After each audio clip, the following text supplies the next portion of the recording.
Welcome to Full Stack Business Owner, where we are enhancing your full stack of skills to build wealth inside and outside your business. If you're not already, you need to make sure that you're on the newsletter.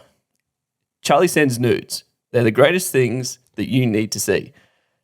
Jump on the newsletter. Go to fullstackbusinessownr.com/newsletter. We're trying to make it like OnlyFans. Get on it. It's free. It's cheap. Charlie sends great emails. That's all I'm going to say about it. fullstackbusinessownr.com/newsletter. Sometimes we drizzle in some stuff about wealth creation for you inside and outside your business, but you just need to get in on it. Now, before we get started, before I get sued, Charlie, I need a huge disclaimer before people unsubscribe. Charlie here from Full Stack Business Owner. I need to let you know that Grant, myself, and the Full Stack Business Owner team are in no way, shape, or form qualified to give you financial advice or pick investment products. We highly encourage you seek out and engage the use of professionals when making financial decisions or comparing investment products.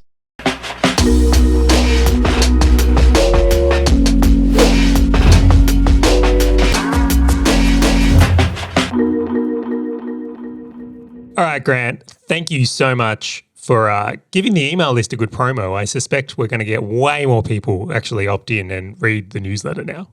What we should send out emails like these, like titled nudes, and just see which one gets better open rates. It's probably a spam filter on that, right? We'll get It probably is a spam filter.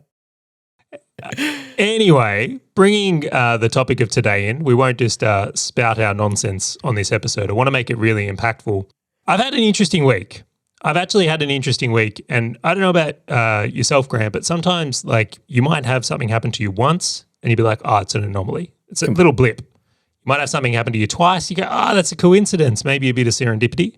But when you have something keep popping up, I feel like it's a sign that you should be paying attention to it. It's something that you want to take notice of. Now, the thing I've noticed this week is that I've actually came across quite a few business owners that are in what I would call the grind. They're very much in a state of feeling a huge amount of pressure and stress to earn and perform in their business right now. Like they need to make money today. And you can see that it's causing a whole bunch of challenges. The biggest one I note is that they're working massively harder, longer than they should be. And they're also making very short-term decisions because they need money today, rather than playing a longer, more enjoyable game to business. And it really showed up, and I know we're going to dig into this, but it's like just how fast they were talking compared to me. Just the way they were thinking about things compared to me in these conversations. I was like, this is scary, in all honesty. Like, and I remember that for myself. And I'll go through some examples here. Is one, I know someone who basically is hating what they're doing in business right now, and they're just putting pressure on themselves to earn and earn and earn so they can take on riskier and riskier investments because they hate their business. Yep. And they're just in this like grind loop of like, it scares the shit out of me. And the investment risk they're taking also scares me in a big way, because I think if markets were to turn or things were to change, they are actually playing potentially a wipeout event. Yeah. Yeah. I've seen that completely across multiple people. The other thing that I've been seeing is the volume of things that people are trying to execute on. Like, it's like, what's the analogy of like chasing like 2 rabbits or 3 rabbits at one time and you catch none? It's like, and it's a symptom of exactly what you're saying. Yeah. So you see that again when someone isn't potentially making the money they want or aren't at a level of financial independence, that you will see them constantly chasing the new and shiny. It's really, really fascinating. So that was one. I want to go on to the next one though. The next one is like, I know someone who has a really good business, and they're sitting there and they're looking at it and they're contemplating starting a new little side business because it's a better short-term cash grab. Can someone's pinged them, or 2 people have pinged them saying, hey, can you do this? And they're like, oh, might be demand here, as instead of actually going, no, I stay in this lane. This is what I do very well. It's profitable. It's scalable. As opposed to going, maybe I just want that additional cash as well. Hugely so. And then the third one I was saying, like, we did get some nice messages about our last podcast episode about the idea of like, if you're early into a market and then other people come into it, like your SEO story. So let's say you did SEO when no one else was doing SEO, and then like you were first, so business was easy and you make good money. But as more people enter the space and it becomes that race to the bottom in competitiveness, they just end up working harder and burning out. And it's just like this mentality. But it's like they end up hating their business because all they can do is just work harder and harder. And then you get the symptom of pressure to earn and stress once again. Did you see that message that we got where they, in order for them to compete, they made it cheaper and they provided more services at the same time to combat, as opposed to going for like another unique sales proposition? Like going, great, first to market's awesome for a couple of years, but now how do you reinvent yourself? It's like, no, I reinvent myself by going cheaper and providing more. You're like, no, that's a race to the bottom. I'm yet to see proof that thinning your margin is a good idea. I don't think that's a strategy. But anyway, I wanted to package this up, and I think there's a really good question for business owners to ask themselves is pursuing financial independence a good goal?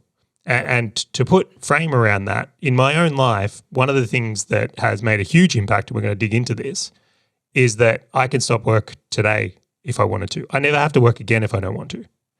I choose to, and I get to. And it's a very, very different experience for me in the world versus someone who's like in that grind we just spoke about, in that suffering stage of business. And I more or less want business owners to be thinking about this differently, because many people think that financial independence is something you achieve much later on. Yeah. And like that's almost setting yourself up to like grind into your 60s and suffer and sacrifice and like be in all honesty, a highly stressed and highly anxious person for a long time. And I just think that's the wrong mentality.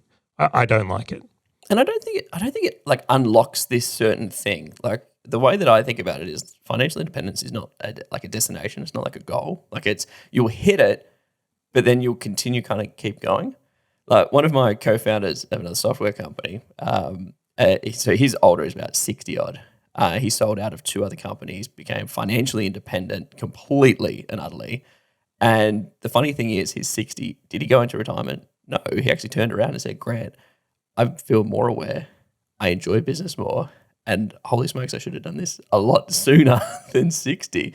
And so he actually went back in. So now he's like doing 2 days a week because he's like, this is not the goal that I thought it might be. See, I almost want to pick on your language there a little bit because I disagree, right? You've confused financial independence and retirement.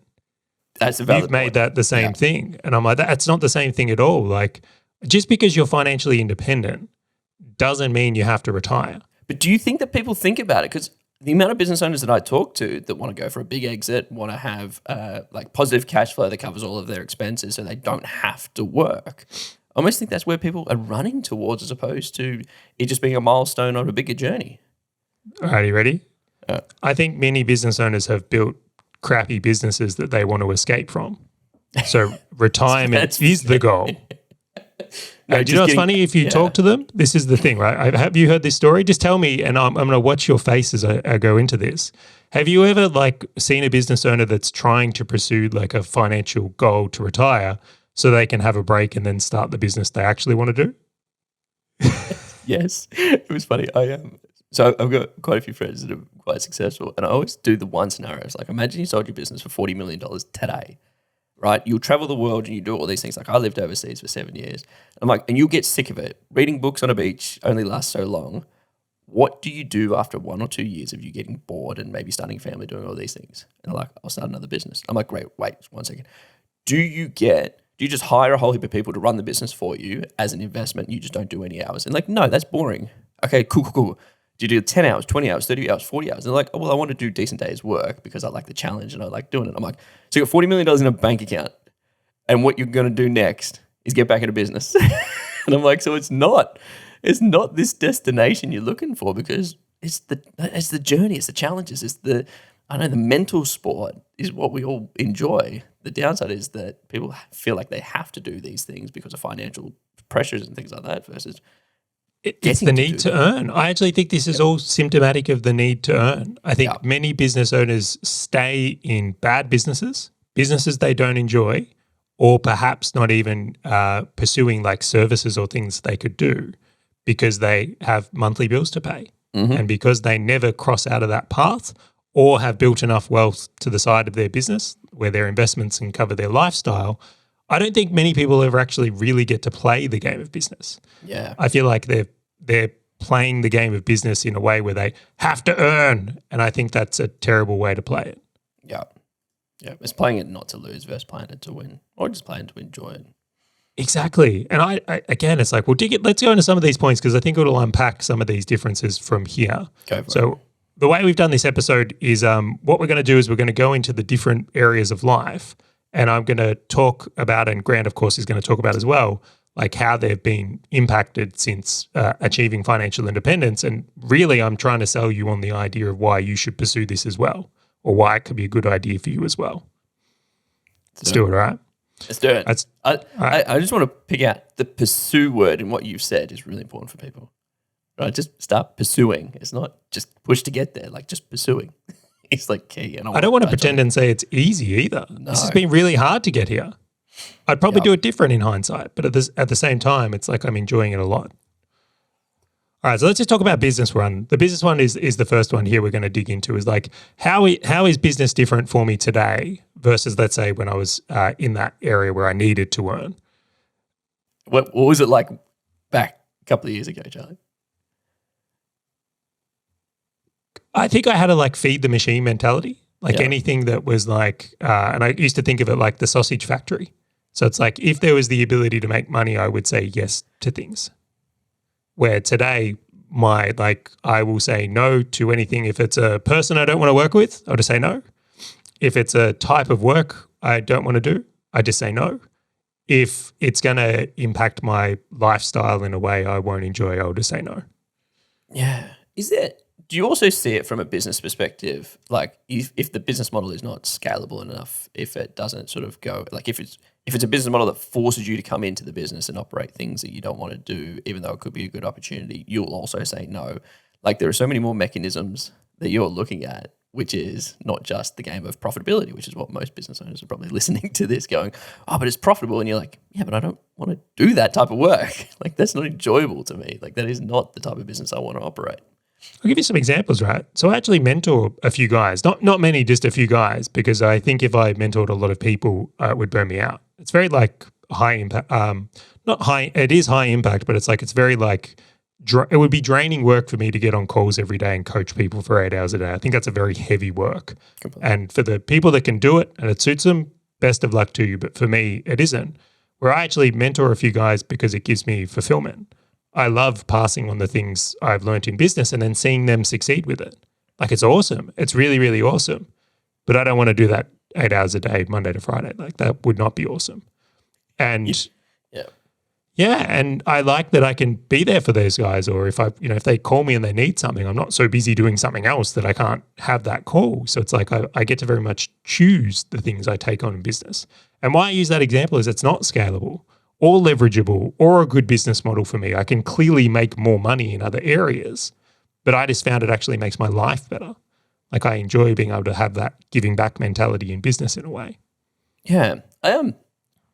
One big thing for myself, and obviously this comes with like not having that financial pressure, is the way that I look at sort of the risk that I take on in businesses, right? Where I look at it more of a risk against myself and what my capabilities are of, as opposed to sort of what you were mentioning previously around the risk of what's the impact to employees, what's the impact to my family, what's the impact to all of these other things, because wealth already comes into the family. There are all of these other things that are there where I'm like, now the risk can be completely on in business where I'm like, if it burns or it doesn't work, there's no problems at all. Like it's like, well, I just go and start again, right? Or I go and step into a completely different thing.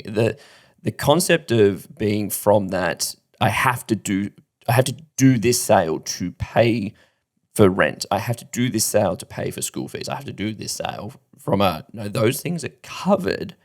Now I get to do these things and I get to choose the risk that I play, because if it burns to the ground, no one's going to sort of kneecap me. Hazel's not going to come through and be like, oh, where's the money? Because I'm like, the money's already there. Like it's still there. It's still getting produced. It's still doing all these things, which means I could be completely risk on and it's not going to impact my home life. It's not going to put unnecessary pressure on me, but it's a challenge that I might want to do. Do you know what's interesting in this? This is one of the things I noticed. when I used to take on projects that I knew were going to be hard, or it wasn't the right client, or we weren't set up for it, or whatever it was, but just knew it wasn't something good to take on, I was doing it for the money. It used to cause carnage and probably wasn't as profitable as it could have been. So what's fascinating is since I don't take those things on and only take on things that, like, I've got room to take on good clients I want to work with or good projects I want to work with, they're actually way more profitable. It was so it's like it's a cruelty. It was one of the points that I was going to cover off at the end as we sort of run through these bullet points was like the flywheel. Like inadvertently, it actually creates better outcomes, better profitability. And it was one of these sort of awarenesses that I have of like coming in from behind, right? So in business, it's like as you're potentially starting out or as you have this I need to mentality, like you're always playing behind everybody else, where everyone else who's just coming at it from an abundance perspective, look, they can think clearer. They can play this game where they're looking at the business with a complete mental clarity. Like I know you and I speak a lot about business models and what we're going to be executing next, and we test a lot of different things, and we test it with team.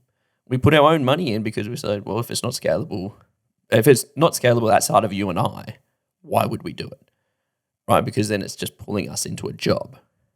And so every time we look at something, it's like, well, how can we play this long game where it's not us grinding Monday to Sunday, 6 a.m. to 8 p.m. and putting pressure on family and stuff like that. It's like, how can we do this thing so it's sustainable, it's enjoyable, it's scalable, it produces what it should be producing as a profitable business. And so I completely agree with that. The long game mentality is so strong. Like you no longer, and I notice this in myself hugely, it's when you no longer need to make money in the month, you no longer are thinking from that frame. Yes. Like I'm completely and this podcast is the best example. Like I'm like, what could full stack be in 5 years? Completely. Where the old version of me that was in that grind and suffering is like just thinking about, well, how do I get my monthly recurring revenue up? That's like literally all I used to think about. So I'm curious. I'm going to ask you a tough question just because I can. And I have my own point on it.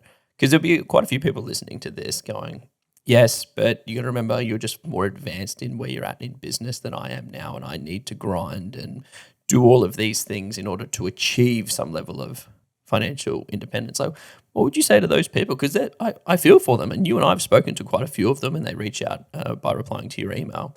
Like, what would you say to them? Because it's true. Like they do need to go through some kind of journey to get to a milestone that is financial independence, or even just start working towards it. So what would your response to them be? First off, I think every business owner should go through a period of eating glass to see what they're really capable of. Yep. If I didn't have the pressure to earn initially, I don't think it ever would have shown me what I was really capable of and what I could achieve. So I think a little bit of that is really good. But eventually you get to a point where you realize that isn't sustainable. And it's not a good idea. If you have just that amount of cortisol and stress in you for too long, it will literally kill you. So it's like it's not a good long-term plan. Second to that is that I think of it's almost like weight loss. So if someone's like 20 kilos overweight, right, you don't have to lose the whole 20 kilos before you get the benefit. Yeah. Right. So when you're analogy. When you lose 10 kilos, right, let's say you've lost half the weight, well, suddenly your joints don't hurt as much. I mean, you haven't lost all the weight, right? There's still more work to do, but there's benefits to be had. So in my own journey, I look at this and say, like, when I got to a place which I'll call like financially comfortable. So this is when it's like if I had significant buffers, maybe I've built up about half the net worth I need to be financially independent. And it's like if something goes wrong this month, it's not going to be the end of the world. Yeah. I know I can get through this time if things were to be difficult. I think it's just that intertwined relationship is true. But then when you reach financial independence, so when you truly don't need to work, it's like the experience is much greater. Yeah. I'll even give you a percentage, right? Once you hit like a place where you're financially comfortable, I think it takes the pressure off like 30, 40%. But when you become actually financially independent and you're like, I got up today, right? I grabbed a cup of coffee and I'm like, I don't have to do anything today. I choose to do this. I get to do this. It's like the excitement and joy to come and podcast with you or play in business with you is like, it's so significantly, it's like I used to approach my weekends. Yes. You know that yeah. excitement you have for like hobbies where it's like, oh, I'm going to go and like, in my case, ride my bike on the weekend or go hunting or go fishing or whatever someone's hobby is. You know that feeling you get when it's like you're looking forward to the parts of your life you actually enjoy? Yep. That just becomes every day. Yeah, because I completely like that. And just for everyone listening, like Charlie and I ping each other on a Sunday night, getting excited for the Monday because people are around. We're like, oh my god, it's like, because it's that enjoyable sport. And I loved what you shared there because it's like these levels of the journey towards like a financial independence is. And again, I'll use a milestone, right? Because once you hit it, you'll start like upgrading your life, and you'll need to hit it again, or you'll do whatever you need to do. It's everyone goes on their own journey. But those deposits, and we've spoken quite a lot around, like, I love it when business owners get started on this $5,000 a month investing into like their own wealth, right? And just think of that like a deposit. Like, to use your great analogy of like losing weight, it's like losing a kilo every month, right? It's like every month losing a kilo, losing a kilo, losing a kilo, and it's progressing me towards something. So I was like, great, I'm going to put $5,000 in for an investment, for an investment, for an investment. And that is you just chipping away on this journey. And to your point, like the next milestone might be 50% towards whatever your financial independence goal is. Well, great. Now what happens? Well, now you're starting to enjoy some of these other points in business. You're like, oh, maybe I don't need to do that little project anymore. Why? Because I don't have this pressure. Like, Stop taking on that client that I don't like. Exactly. Sack a client you don't like, or stop delivering a product you don't like. It's like, and we've done those things. Completely. And it's like, we could tell more stories on this one at length, but I wholeheartedly, and I must admit, I do struggle talking about this in a way because I think me being financially independent sometimes makes me unrelatable. So like, I hate the idea of being that rich asshole on the podcast or something that's just like spouting it. But I do think it's really important to share these things because I don't think there's enough business owners out there actually like painting the picture of like how good and enjoyable business becomes once you achieve this. And the journey on the road there, and like how it's like, you would have read all the articles about people who like sold for $100 million and they're like, now I can do anything. And then you're like listening to them on podcasts and you're just like, I just can't relate to you. Like you have done the thing and I'm not there. But this is like, hey, I've gone through all of those steps. There was no massive exit to get to where you're at. There was no massive event. No, I've eaten glass and I've slowly not eaten as much glass and I've kind of progressed to where the journey is, as have I. Like I completely get you. And I relate to you, Charlie. Can I throw one more thing on it though? Do you know what I also find interesting? When I was in that like earlier years of business, or even like, we'll call it 5 years ago today, is like it's like the dopamine hit used to come from like buying a new car, going on an expensive holiday. Like I used to, like every time I made money, like the way I would just spend it on things and like not realizing that, hang on, that's taking me away from this financial independence thing. Where today, the more financially independent I become, that's where I get the enjoyment. It's kind of a very different thing. And that's not to say I don't buy nice things. I clearly do. Right? Anyone who knows me is like... the photos of the W are great, Charlie. It's awesome. Should I just flex my new Apple Watch here as well, right? The brand new Series 8 one? No. But totally. And because they don't have somewhere that they're progressing towards. And that's exactly why. Where I think if you will get enjoyment seeing the progress of the weight. And weight loss is the best example here, right? Have you ever seen someone who loses 10 kilos and then suddenly they're on their way to like, they enjoy going to the gym rather than like health and fitness becomes enjoyable for them where it was a burden initially. I can't wait to continue riffing off on that one. So what's the next one, Charlie? What's the next point? All right. Well, so that's the business side of things. And I hope the many business owners, again, it's like it highlights how good it can be if you are operating from that place. The next one I want to dig into is the wealth one, right? And I think this is another one where, again, symptomatically, I've seen business owners that when they dislike their business because of this pressure to earn, they take massive risk in investing because they want to get there quickly. And that was definitely me. Like, and I will again stick my hand up in here and going like, we bought like 10 houses in the space of 2 years. So just to say, touch aggressive. A little bit aggressive. Yeah, well, I'm not actually like that anymore. Yep. I really look at it to now and I go like, I am much more of the idea I want to stay rich. And I know that's a very cliche word, or stay wealthy or stay financially independent really is what I should have said there. rather than like the endless pursuit of taking more and more risk for no reason. Yeah. So like that's definitely changed in a huge way for me. Is like I'm much more patient than I was towards like acquiring assets, and I only want to like what is it? I want to be like a vulture.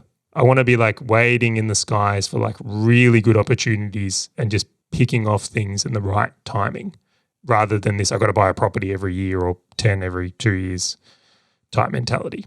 This is now going to be a 60-second snippet with a picture of you with a vulture, which is like just hovering over like these investment properties. But I agree, like to the point where I want to always come back to these sort of deposits. It's like, yes, you bought 10 properties in a 2-year period. And is that replicatable for a lot of people listening to this? No, probably not. However, I don't know, man. Like we're business owners. Like if you've got I think this is where business owners get this unfair advantage. A lot of people who are employed on fixed incomes would struggle with that. But if you've had some good years in business and the ability to earn more, it's like you can do that. You can totally do that. Completely fair. No, that's a fair comment. It's more coming back to like the deposits into the wealth. But then it's like, well, now you've worked hard to build those deposits. Why would you risk them?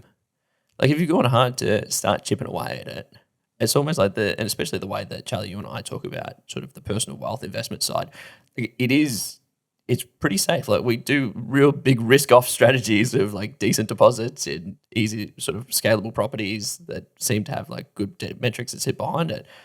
But that's the whole point, is so that we can focus on the business. And so like, why would you risk all of these things that are defining what your financial independence is, or what your financial independence is working towards, like buying these investments just because you want to get there quicker? Because it comes back to that conversation that we had just a second ago, Charlie, around like, well, if you sold your business for $40 million and then went and sort of sat on some beaches and stuff like that and you came back, what are you going to do? We're probably going to run business again. Awesome. So run the business you want to run and then fill the bucket as you go. One of the big things for me that changed, and it's kind of like that journey, like the wealth journey I appreciate more. And I think of it like sort of chess, if you will, where I feel like I'm more assessing the board and I'm willing to accept cash in a bank account because of all of the things that I can play. And that's from a wealth perspective as well as a business perspective. So I know you and I have had conversations around let's go a little bit harder in business and we won't invest a heap more in wealth creation. Why? Because we think that might be a really good investment for us right now versus going and buying more particular types of property or particular types of anything else. And I don't want to financially information disclaimer. Yeah, I was going to say we can't actually give any financial advice. To be careful, you're dancing on a thin line here. Yeah, and so for me personally, and I know we've spoken about it, like that's kind of where I'm at. I'm like, why would I risk this great, comfortable financial position because I want to get to financial independence quicker? I'm just like, no, I just want to continue to put deposits into it. And so for me, the way that I've also done wealth has changed, or the way that I approach wealth creation has changed the more that I earn, the more that I have, because it's like, it's not this unnecessary pressure for it anymore. It's already there. How do I just continue to build on top of it, build on top of it, build on top of it, because it will continue to grow? You know that saying, right, where like money doesn't buy happiness? You know, people used to say that. And do you know what? When I heard that, I always used to say, yeah, I go, but that's because you've got money, right? And I go, what was it? You know, money doesn't buy happiness, but I'll check. Yeah. I always saw the one, but it certainly helps. Yeah, I completely agree on that one. But the point being is, I actually look at that and like, it would be easy for me to sit here and say, is like, you know, like I really wish I could look back and like slowed down and enjoyed the journey of buying property more, because it's a lot of fun experiences and like I did certainly rush at times to the next one. But I'd almost say is like, I really do feel that if you have the ability to be financially independent at an earlier point in your life, you should pursue that, because it's like it does have a significant difference in outcome. Now, of course, like without taking stupid risk or wipeout events, like doing it in a safe way that is achievable is probably the key construct around that. But it's like it is a very, very worthy pursuit here when it comes to wealth. But it will change for you. Like once you hit that, you'll view wealth in a very, very different way. Can I share a story here? Because Go for it. I'll get vulnerable for a second, Charlie. After my great jokes right at the start of the episode, I'll get a bit vulnerable. So we've gone from like nudes, selling nudes on the email this. list, to then like actually talking about the idea of like why being financially independent is so important for business owners. Completely, it's relatable. So for me personally, so I was fortunate to be quite successful in businesses where transparently the equity value of the money that we were raising, 7 figures in business value. So if the business sold, I'd walk away a millionaire. However, I never felt wealthy or comfortable because it was in a business. And this, I know you and I have spoken about this before. It wasn't until I actually started generating the wealth outside of the business concept where I actually started feeling completely comfortable, right? To the extent that I have less paper wealth outside of business, like in sort of Hazel, my personal name now, but I feel 10 times more comfortable and I'm more than happy to take better business risks because of that wealth that is generated outside of the business. And that comes from a point of the journey, not the destination. Like, I will make money when these things sell, when they exit and someone acquires and all those things. But holy smokes, like, when is that? There's still risk that sits across it. Is that because it's got like a there's no diversification? Like, is that because of the risk of the asset? But it's a business. It's completely risky. Like, the industry could change. Someone else could come out with a similar piece of software. Like, all of these things can change it, and it's not guaranteed. It's not like a house is a house, right? Like, it's physical. Like, it will always be worth something. But this thing could go to full disclaimer, house prices can go down, but completely.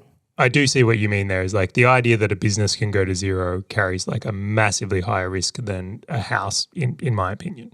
Completely. Like, there will always be some kind of demand around something. Like, there is a floor price of houses, whether it's a rebuild cost or whether it's a whatever it is. I'm like, oh, this is interesting. But the second part of it, which comes back into the wealth concept, is these businesses where I've got equity in it, they're not really cash flow producing for me. So it's not like I could go and really sort of live off these things. And so I really wanted to sort of paint that picture in the difference of sort of all these sort of journeys that people want to take of like a big exit and someone will acquire me and it's going to feel great at that point in time. Second, I moved away from that, which I was on that journey for 5 years, into how do I do these daily deposits and go and build like wealth outside of businesses and do all this kind of stuff. That's when my ability and my clarity of thinking around wealth, clarity of thinking around business completely changed, where it's incomparable now. Do you know what? As I think about it, I've actually seen you change on this journey. Fundamentally. Yeah, when you were like deep in the, I won't name the project, but when you were deep inside that company, like building that company and everything was going on, I would say that was a much more stressful period of your life. And you were probably operating from that grind mentality we've mentioned a few times. Completely. And that was because I wasn't making as many deposits outside of the business in both. Even though, dude, to anybody else, I looked on paper successful. Oh my gosh, you've got a company that's worth 8 figures. Oh my gosh, like you're sitting on boards and all these things. But no, like it doesn't change. It never helped me from a wealth perspective.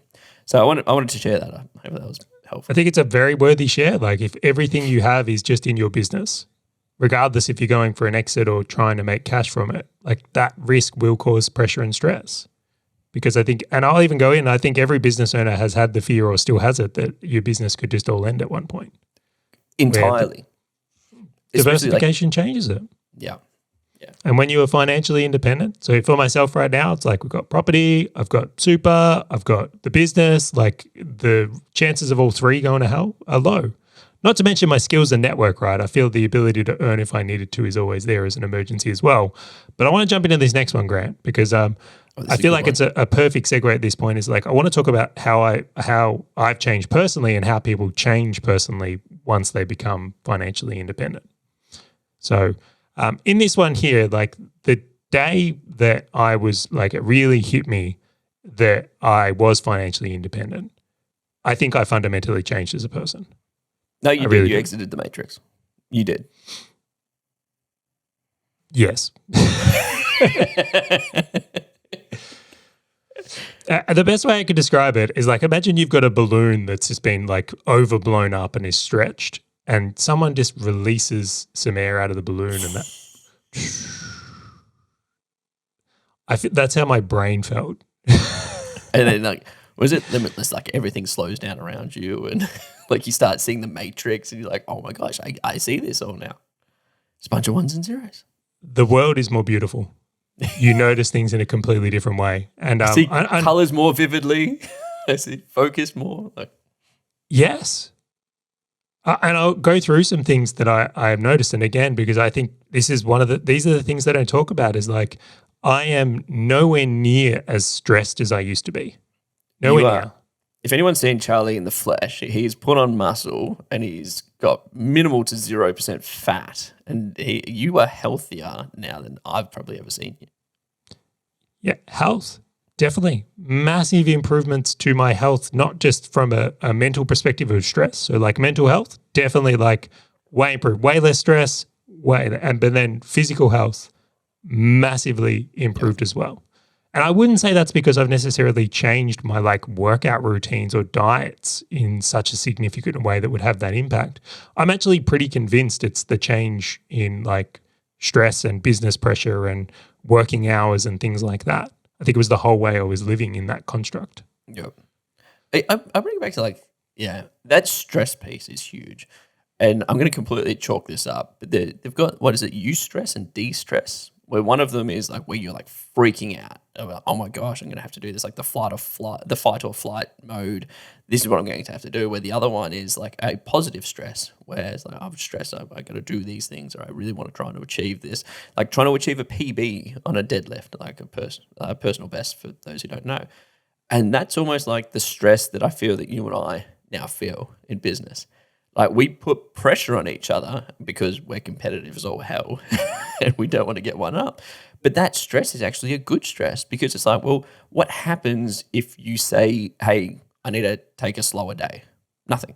Like we're playing a game that is just completely made up by you and I where it doesn't matter. It's like, hey, like let's slow down for a little bit and recalibrate and then go again. And so the stress is actually a positive stress. It's not like we're sort of doing a couple of hours a day of work and things like that. Like it's a good stress and enjoyable stress. And I wholeheartedly agree. Like it's almost Can I give you a couple of examples? Yeah, go. All right, so I'll give you one that I've noticed is like for myself, if I feel like there's been too much going on in my life, I'll just move meetings now. I'll say, hey, look, I know we had this meeting booked. Can we just do it next week? That's what it is. No, I'm doing the same. But so if there is too much going on, is like, where I never would have done that when I felt the pressure to earn. I would have been loading more things into the day, because it's like I couldn't miss a meeting, because it's like that would be I'm not going to make the money that month. Completely.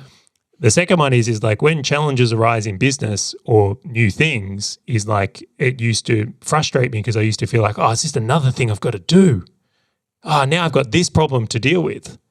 Where now, and I'll give you the example, is like I've been playing with TikTok ads. And I haven't seen Charlie. I have not seen that. Yeah, I feel bad for people following me on social media, the FOMO I'm creating. Dude, I feel like I'm a kid trying to beat a video game. I'm in there pressing buttons, trying things, like trying to crack the code of it. And I'm like, I would never have enjoyed to give a really similar example, when I was trying to work out Facebook ads. It's like, I have to work this out so that we can build the clients. I have to fix this so we can build the clients. Where today I'm sitting in there spending my own money on our own podcast ads that generate no return. Because it's fun. Because it's fun. Yeah. And I just look at it and go like, that's just a very different way to show up in the world once the pressure to earn has been removed. That's where I love it that it comes back to this stress around like have to versus get to. Like you're just putting this unnecessary stress. Well, no, you're just putting this challenge against yourself, because it's like a computer game. It's like a 16-year-old boy sitting in his room playing a computer game trying to win World of Warcraft, right? Does he have to do that? Is he stressed? Yeah, sure. But he's loving every second. He'll walk out of that bedroom and say, what happened to my Saturday? Because he loves it. I have thrown a keyboard because of TikTok ads, just for any, it's like, but we won't go there right now. Like, and I just really, the irony being is like, as I've done this and done it, we're actually we're doing TikTok ads now in the work we do. So it's like, it's actually turned into a profitable endeavor. I'm not, it's just fascinating to me that it's like this way of living and what's been created because of no pressure to earn is actually beneficial financially. Mm-hmm. So it's like it's a really fascinating insight. I would just want to throw in there. So like, go for it. Have you seen yourself pick up like more hobbies and stuff now? I mean, that's a loaded question. You know, I have. Dude, I'm setting you up. I'm just. What's the other thing you post about on socials, Charlie? I've gotten really into cooking. Right, it's like I'll tell you why. I feel like a lot of the things I create and do during the day are on a computer, and you can't touch them. They're invisible things that live on the internet. And don't get me wrong, I'm incredibly proud of them. But at the end of the day, like to prepare a nice meal and do things with my hands, for some reason, it's like I've been excited to do that for no other reason but I can. Yeah. And it's been very enjoyable experience to like have hobbies again. For many years, I didn't have hobbies. When I first started my business, like I stopped playing golf. I neglected the enjoyment and fun aspect in my life where I just don't do that anymore. My injection of fun is huge. I have more dinners with friends. I do things just for the sake of doing them. It doesn't have to have an outcome. Yeah. And I think that's one of these things, and I'm going to relate it back to this flywheel because the enjoyment, the wealth, and the businesses. It's like when you start removing this pressure, and it's not like get it to 100%. Like imagine you remove the pressure of business by 10, 20%. And then imagine that you remove the pressure of needing to generate cash by just 10, 20%. And then imagine that you increase the enjoyment where like your stress decreases by 10, 20%. Or you start doing like 10%, 20% more fitness. Or like you pick up some other hobbies that take your mind away from like said business by like 10, 20% of what you're doing now.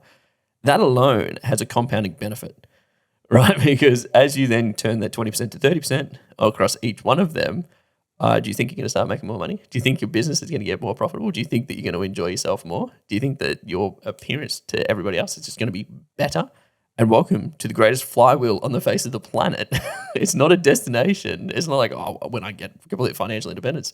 No. These things, these deposits just compound upon each other. And I'll bring it back to that weight loss when it comes to like stress, fitness, wealth, business. It's just lose that 1 kilo every single week, every single month, or just like chip away at it. Because Charlie, you're completely right. Like I'm sitting here getting voice messages on you whilst you're at the gym.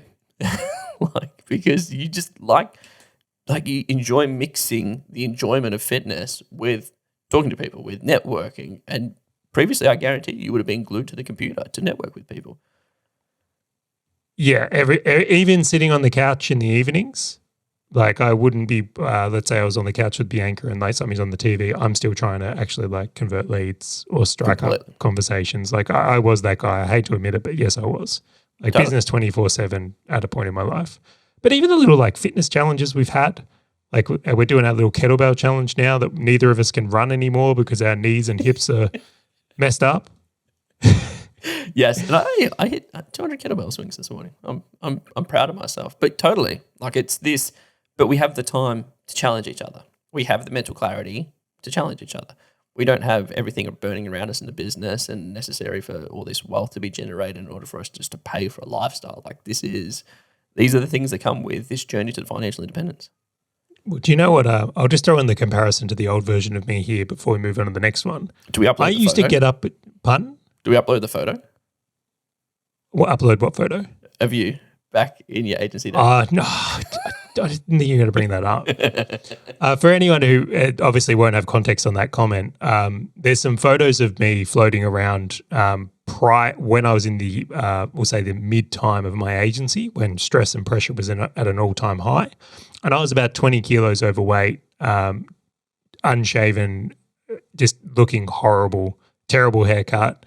Like you could clearly see by the look on my face and everything that it's like, this is not a healthy human.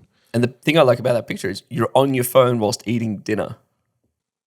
That's when you close the most leads. I know, but this is what I'm saying. But yeah, I kept that photo because I wanted it as a reminder. I really did, because I was not at a good place in my life. And I think sometimes it's a good shock therapy for why it's so important to, like, what do they call it? Like where people continually confront death. Like they keep like a skull on their desk to remind them that it's like, all right, this life isn't permanent. At some point. Yeah, at some point it changes. Now I'll throw one out here is like I used to get up early, go to the gym, and the framing was that I'm preparing for war. Like I'm going to gym just to get my mind and body ready so I can handle the daily stress of running my business. Then I need a perfectly prepared meal after it. Like I don't have time to cook or anything. Like I need like Muscle Chef meals or a pre-made meal option or meals prepped in some way, or Bianca cook my meal so that I can finish my day, eat, and then work and then go to sleep and then do that again. Like that was like how I was running my life. And I just said there was no fun in that. It was all for an outcome. Yep. All right, so we're going to jump into the next one now. So just from like the personal side of things, I think that, the enjoyment, the hobbies, the fun, like that is certainly one of the ones. But the next one we're going to go into now is relationships. I love this one. You're a father, Charlie. How'd you know? Do you know? Do you remember? Do you ever forget? How do you feel that it's different now? Okay, so I was financially independent at the point of Jack's birth. So I'm so happy and thrilled that I wasn't a parent when the worst version of me exists, that stressed, angry person that was just like, I've got to make money. Because I will tell you right now that I wouldn't have been a good father at that point. Completely. If because I had a kid, the pressure to earn was there, it would have only probably made a worse version of me. It would have put on more pressure. I would have become more grindy, more desperate, and it wouldn't have led to a good place. So the thing that I will look at today is like I can completely recognize that if I was a parent at that point, it would have been worse. Yeah. But I was, being transparent, which I aim to on this show completely, is the idea that, well, I was already at a level of financial independence. I think I was pretty much on Jack's birth. I would have been. So then when I look at that there is like, I am a very present father. Like this morning, and it's like, this is actually like the funny thing is like I was on the couch with Jack. He was sitting on my lap eating popcorn, right? And I was talking to him about the podcast we were going to make today. Then I got a photo. It's the greatest thing ever. And I look at that and I go, for everyone else, like in my area, they're all rushing off to work and put their kids in childcare this morning. Yep. And it's like they don't have this option, right? And it's like, and again, I know so many people like they're not in a position where they can do those things, but it doesn't make it any less impactful for me. I was just so incredibly grateful to have that option and be that type of dad. And it's only because I don't have to earn and I don't have that I do have financial independence where I can make that choice. I found it similar. Like Hazel definitely complains less now. Well, I'm so glad you didn't start on the like partner one or the wife one, because like I just have to say it, I was definitely a shit partner for a good duration of time. Dead set. Like I just remember like trying to like, here's a great symptom, needing to schedule in a date night just so that she can have time for me. I remember she took me out for dinner one night just to get me to do like wedding conversations and stuff like that, like relationship conversations. And she's like, because the only time you're not working or you're not on your phone is like when you're out at dinner with me. So she was like, that would be her time to go and have like serious conversations. And I'm like, am I that bad? And so that was quite a while ago when I'm just like, oh, okay, something needs to kind of change, because that was the pressure I had. Like, and Charlie, you knew me at that time. Like I was working 7 days a week and I was punching the hours just because I felt at the time that I had to. And then obviously the impact that it has to the relationships around me. Like I had friends that I didn't see for like years. I had a family that I didn't really see, a partner that I lived with that, dude, like I remember when I was living in the Philippines, Hazel was like delivering food to me when we were both living in the Philippines, like at the office. Compared to now, dude, we sit down and we have like every day we have lunches together with no phones. So it's like phones aren't there, talk to each other, what's going on, how we doing, all these things. Like it is just so much more present. We catch up with like all of our friends quite a lot more regularly. But just in general, I actually think our relationship is so much stronger since what, Charlie? The business is more successful, the wealth is greater, as well as my fitness is good, the stress is not there. And this is the flywheel effect that now everything one around compounds into the other, right? Completely. Because now it's a force to be reckoned with. Because like, how can you compete against me when I've got a great home life, I got great fitness, I've got great nutrition, I got great, like I don't have stress and I'm playing a game of business, like how are you going to compete against someone at their prime? Like you can't. And that, to me, that is like the biggest unlocker about everything that we've said. And again, it's not to a destination, it's just everything just goes up. So the business, the wealth, the call it stress and health, as well as the relationships, because now Hazel's so supportive and she's now in and on it to go, what are we doing? How are we going about it? Like, what are we going to do to push on it? And I just could not be more impressed on just how the entire flywheel just impacts on itself.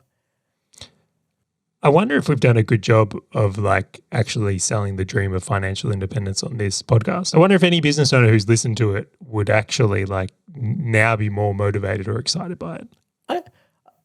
I hope that a lot of people do, because I know, Charlie, we put a lot of time and effort into not being preachers of, oh my gosh, just we've done the thing, go and do the thing, and oh my gosh, like no, like I think that we've done a good job in articulating the journey, but how the journey can improve you to get to that financial independence stage, right? Or that milestone where instead of it's just like, oh my gosh, this is the greatest thing, take more risk just to get here. It's no, like enjoy it, chip away at it, do those daily deposits into every single one, because as you do that, you'll move closer and closer and closer.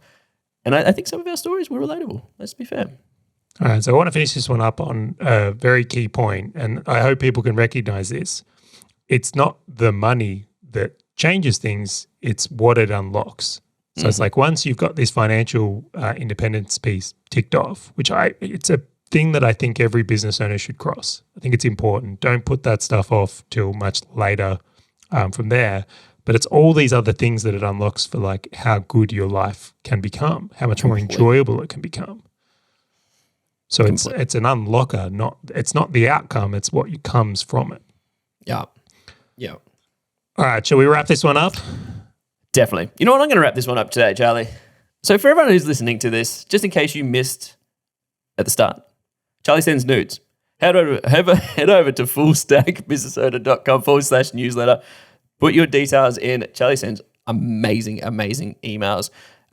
Reply to them. Interact with them. Like, we do joke about this because we're human beings. Like, reply to Charlie.